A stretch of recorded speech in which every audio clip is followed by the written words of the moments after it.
मोस्टेल केव incident. 24 जून 1967 की बात है। 10 केबर्स मोस्टेल केव में जाने वाले थे ताकि कुछ डीप पैसेजेस को साफ कर सकें और मैप्स बनाने में हेल्प कर सके। ग्रुप के 2 लीडर्स पहले इस केव को एक्सप्लोर कर चुके थे, जिससे बाकी को कॉन्फिडेंट था कि वो उन्हें सही से गाइड करेंगे।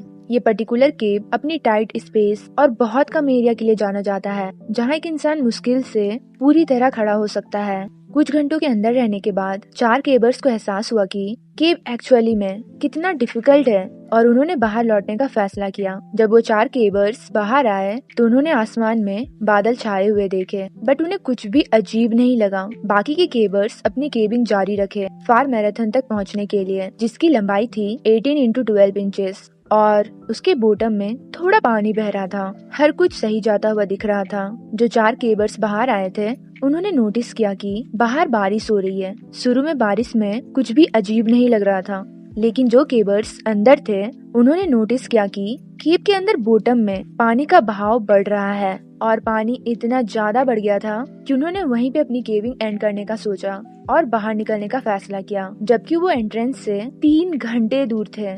इसके बीच ही बाहर जो केबर्स थे उन्होंने कुछ अजीब नोटिस किया।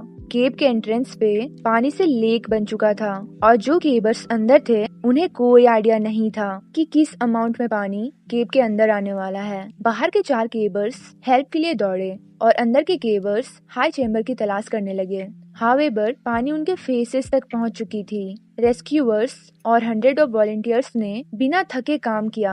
पंप से वाटर को केव से बाहर निकालने की कोशिश कर रहे थे, अंदर ऑक्सीजन पंप कर रहे थे, इस उम्मीद के साथ कि केबर्स ने सेफ चैम्बर ढूंढ लिया होगा, बट अनफॉर्चुनेटली सारे केबर्स बह गए। Shaft sinkhole tragedy. 28 मई 1973 का दिन था और एक ग्रुप के 9 लोगों ने माउंट गैम्बियर सैफ्ट सिंकहोल में डाइव करने का प्लान बनाते हैं। ये सिंकहोल का यूनिक फीचर है। इस सिंकहोल का ओपनिंग बहुत छोटा है जो तुम्हें 20 फीट नीचे ले जाएगा। उस ओपनिंग से सन की लाइट अंदर जाती है, जो बहुत ज्यादा हेल्पफुल होती है डाइवर्स को गाइड करने के लिए। ये beam of light in 2 side branches को छोड़कर मोस्ट केव के लिए विजिबल होता है। हर किसी ने शुरू में ही डिसाइड किया था कि वो 200 फीट तक ही नीचे जाएंगे ताकि उन्हें मेन चैम्बर याद रहे और बीम ऑफ लाइट भी उन्हें विजिबल हो, और ये उनका इकलौता प्लान था। बट दूसरे दिन डाइवर्स ने वेस्टर्न साइड में जाने का प्लान बनाया, 250 फीट का एम लेके, जो एक न्यू रिकॉर्ड होने वाला था। ये काफी गहराई में था, जिसके साथ काफी रिस्क भी होने वाला था, क्योंकि 1973 में डाइवर्स मिक्स्ड गैस टैंक्स के बजाय रेगुलर एयर सिलेंडर का यूज करते थे। इस रीजन के कारण उन्हें थोड़ा ज्यादा सावधान रहना था। जब वो नीचे जा रहे थे तब इंक्रीजिंग प्रेशर के कारण नाइट्रोजन ब्लड स्ट्रीम में बदल रहा था, जिससे उन्हें चक्कर सा लग रहा था, और ये सिमिलर था उन लोगों से जो ड्रंक होते हैं। और ये डाइवर्स केव डाइविंग में उतने एक्सपीरियंस्ड भी नहीं थे, वो ओपन वाटर स्कूबा डाइविंग में ज्यादा एक्सपीरियंस थे, और यही चीज उनके इस प्लान में ज्यादा रिस्क ऐड कर रहा था। वो लोग वेस्टर्न सेक्शन के केव में नीचे जाने लगे, तब एक एक्सपीरियंस डाइवर ने नोटिस किया कि नाइट्रोजन नार्कोसिस खत्म हो रहा है, इसलिए वो तुरंत बाहर आने लगा और उनमें से कुछ डाइवर्स ने उसे फॉलो किया और सरफेस पे वापस आ गए। लेकिन उनमें से 4 लोग आगे बढ़ते रहे रिकॉर्ड सेट करने के लिए, और जो डाइवर्स ऊपर पहुंच गए थे वो चिंता करने लगे कि उन डाइवर्स के एयर सप्लाई जल्दी खत्म हो जाएंगे। तो कुछ डाइवर्स वापस नीचे पानी में गए उन्हें ढूंढने के लिए, लेकिन उन्हें उनके फेलो डाइवर्स नहीं मिले, बल्कि उनके flash light and camera bottom पे मिला। एक प्रॉब्लम था जो मैंने अभी तक मेंशन नहीं किया।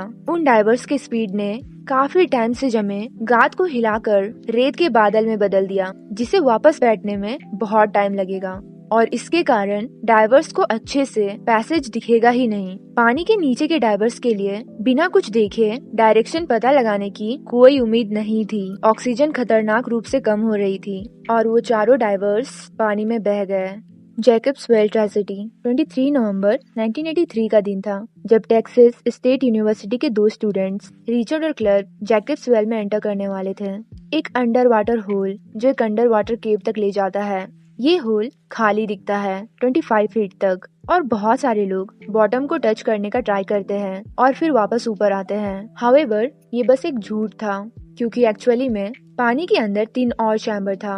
पहला 2 ओपन है और उन्हें पार करना इजी है, लेकिन तीसरा वाला बहुत ज्यादा पतला है।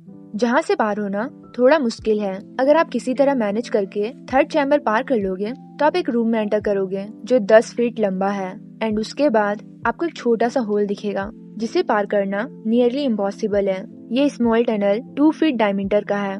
2 साल पहले 2 लोगों की मौत हो गई थी वहीं पे, क्योंकि जब उन्होंने किसी तरह मैनेज करके उस होल के अंदर गए थे तब वहाँ पे रॉक स्लाइड हो गया था और उन लोगों को ब्लॉक कर दिया था। अब उन 2 स्टूडेंट्स के पास वापस चलते हैं। उन दोनों ने नॉर्मल डाइविंग एक्सपीरियंस किया था लेकिन केव डाइविंग नहीं, और वो दोनों ओपन वाटर डाइविंग के लिए इंस्ट्रक्टर सर्टिफिकेट लेने की कोशिश कर रहे थे। उनके इंस्ट्रक्टर डॉन एक incredible skilled and experience diver थे एंड उन्होंने ही उन 2 बॉडीज को जेकब्स वेल से निकाला था। वो हमेशा सबको वार्न करते कि उन्हें जेकब्स वेल से दूर रहना चाहिए और उन्होंने उस स्मॉल छेद को कवर करने का ट्राई भी किया था जो 4th चैम्बर तक ले जाता था, लेकिन कुछ डाइवर्स ने उसे रीओपन किया और वहाँ पे एक मैसेज छोड़ दिया जहाँ लिखा था you can't keep us out. Don खुद भी जेकब्स वेल में मरते मरते बचा था। जब वो 4th चैम्बर में जाने की कोशिश कर रहा था तब रॉक स्लाइड उन्हें टनल में ब्लॉक कर दिया था। उन्होंने खुद को ऑलमोस्ट रिजाइन कर दिया था। उनका टैंक भी खाली हो चुका था और उन्होंने कुछ पानी भी पी लिया था, बट सडनली उनके अंदर कुछ हुआ और वो तब तक मूव करते रहे जब तक उन्होंने इनफ रॉक क्लियर नहीं कर लिया खुद को बाहर निकालने के लिए। जब वो बाहर आए तो उन्होंने उनके एक डाइविंग पार्टनर को देखा रेगुलेटर पकड़े हुए। जैसे ही वो सरफेस पे आने लगे उनके बॉडी के अंदर की हवा फैलती गई जब तक वो अपने नॉर्मल बॉडी के साइज से 4 गुना ज्यादा नहीं हो गए। जब वो सरफेस पर पहुंचे वो पेन से चिल्ला रहे थे। उनका पेट बहुत बड़ा हो गया था और उनका पेट पूरी तरह से फट चुका था। इन स्टोरीज ने रिचर्ड और क्लर्क को जैकब्स वेल की तरफ अट्रैक्ट किया, जो ये सारी चीजें खुद जाकर देखना चाहते थे, जबकि वो केव डाइविंग के बारे में इतना कुछ नहीं जानते थे। 23 नवंबर 1983 को वो दोनों जैकब्स वेल में एंटर करते हैं और 3rd चैम्बर तक पहुंचते हैं जहाँ पे वो छोटा सा होल था। रिचर्ड अपना टैंक उतारता है ताकि वो होल पार कर सके और वो टैंक पकड़ के आगे बढ़ने लगता है। जब क्लर्क अपना ऑक्सीजन टैंक हटाकर अंदर जाने की कोशिश करता है तो वो रिचर्ड के फेस को देखता है और वो नोटिस करता है कि रिचर्ड के पास उसका टैंक नहीं है और उसका दम घुट रहा है। क्लर्क तुरंत अपने रेगुलेटर के पास जाता है और रिचर्ड को देता है ताकि वो सांस ले सके। फिर उन्होंने अपना रेगुलेटर पास करना शुरू किया ताकि वो 4th चैम्बर के टाइट स्क्वीज से बाहर निकल सके एंड समहाउ वो मैनेज करके बाहर निकल गए। उसके बाद वो दोनों एग्जिट तक जाने लगते हैं, बट सडनली उन्हें एक टेरिफाइंग साउंड सुनाई देता है जो उनके ऑक्सीजन टैंक के टकराने का साउंड था।